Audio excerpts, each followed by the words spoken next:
there was this blind item that I read last night na merong bilyonaryo congressman, so forth and so on. So I fact-checked. I immediately called up because I had a suspicion na si Congressman Leviste, who's the son of Senator Ligarda. So tinawagan ko agad si Senator Lawrence. Sabi ko, ano nangyari kay ganon. In so many words, sabi niya, yeah, I'm so worried about his security. So more or less, he confirmed na talaga nangyari yon.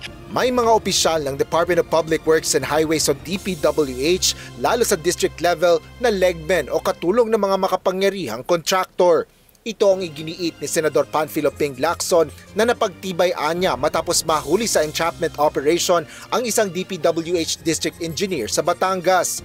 Kaugnay ito ng umano'y panunuhol kay Batangas 1st District Representative Leandro Legada Leviste ng 360 million pesos na kickback mula sa infrastructure project sa distrito. Ayon kay Senador Lacson, karaniwang nag-aalok umano ng suhol sa mga politiko ang mga contractor at hindi district engineers o DE na taliwas sa nangyaring panunuhol kay Congressman Leviste. Kaya sa investigasyon, dapat anyang laliman kung ano at sino ang nasa likod ng panunuhol. Yeah, weird talaga. Dapat ang nag-offer kay Congressman Leviste, contractor, hindi DE.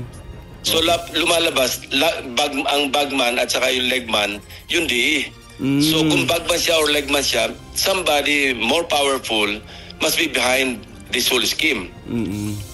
Kasi malaki yun 3.6 billion lahat-lahat yung sinasabi doon, approved for 2020, under 2025 GAA, approved na yung mga projects na yun, worth 3.6 billion. Ayon kay Senador Ping Lacson, ang pagtatanggal ng mga tauhan ng DPWH ay isa lamang simpleng solusyon. Kaya inirekomenda nito na gawing surgical o masinsinan ang reforma sa ahensya at hindi tapal-tapal o band-aid solution lamang.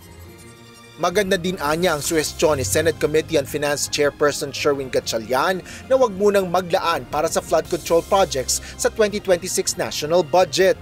Kung puro tayo may bagyo at kailangang i-repair yung mga ibang flood control projects, wala tayong budget, paano? Kailangang pag-aralan mabuti.